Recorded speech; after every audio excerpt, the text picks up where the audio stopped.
Iran যুক্তরাষ্ট্রের আলোচনার venue হিসেবে আবারও সামনে এসেছে পাকিস্তানের রাজধানী ইসলামাবাদ। দ্বিতীয় দফার জন্য মার্কিন vice president JD Vance, Steve Witkoff ও জ্যারেড কুশনারের নেতৃত্বে প্রতিনিধি দল যাওয়ার কথা থাকলেও এখনও তারা যুক্তরাষ্ট্রেই অবস্থান করছেন বলে জানিয়েছে রয়টার্স। এদিকে ট্রাম্প দাবি করেছেন আজই চুক্তি সই হবে, এমনকি মার্কিন প্রতিনিধি দল ইসলামাবাদের পথে বলেও তিনি জানান। তবে একই সময় ইরান এখনও প্রতিনিধি দল পাঠানোর বিষয়টি নিশ্চিত করেনি। পাকিস্তান দুই পক্ষকে আনার জন্য কূটনৈতিক ও নিরাপত্তা প্রস্তুতি জোরদার করেছে। ইসলামাবাদে হাজারো নিরাপত্তা বাহিনী মোতায়েন করা হয়েছে।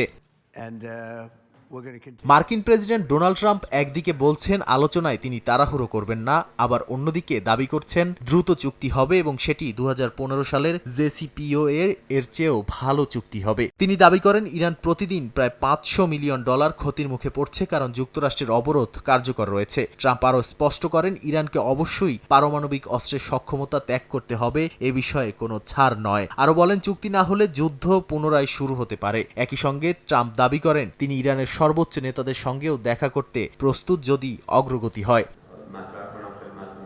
তেহরান স্পষ্ট জানিয়ে দিয়েছে যুক্তরাষ্ট্রের অবরোধ প্রত্যাহার ছাড়া কোনো আলোচনায় তারা যাবে না। ইরানের পররাষ্ট্রমন্ত্রী আব্বাস আরাকচি পাকিস্তান ও রাশিয়ার সঙ্গে ফোনালাপে বলেছেন যুক্তরাষ্ট্রের বিরোধপূর্ণ ও অবৈধ আচরণ কূটনীতির সঙ্গে সাংঘর্ষিক। প্রেসিডেন্ট পেজেশকিয়ানও বলেছেন ইরান কোনো চাপের মুখে মাথা নত করবে না এবং আস্থা না থাকলে আলোচনা অর্থহীন। এর আগে পাকিস্তানের সঙ্গে ইরান নিয়মিত যোগাযোগ রাখলেও দ্বিতীয় দফা আলোচনায় অংশগ্রহণ নিয়ে এখনও দ্বিধা রয়েছে। একই সময় ইরান অভিযোগ করেছে যুক্তরাষ্ট্র বারবার যুদ্ধবিরতি লঙ্ঘন করেই আলোচনার বড় বাধা দিয়েছে।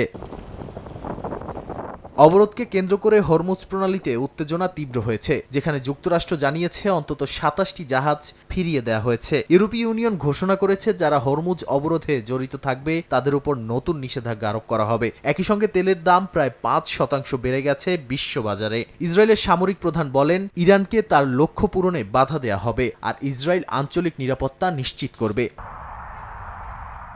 অন্যদিকে কাতার, ওমান, ফ্রান্স ও রাশিয়া উত্তেজনা কমানোর আহ্বান জানিয়েছে। বিশ্লেষকদের মতে দুই পক্ষই প্রকাশ্যে শক্ত অবস্থান নিলেও গভীরে কেউই পূর্ণাঙ্গ যুদ্ধ চায় না। নাদিম মারজান, সময় সংবাদ।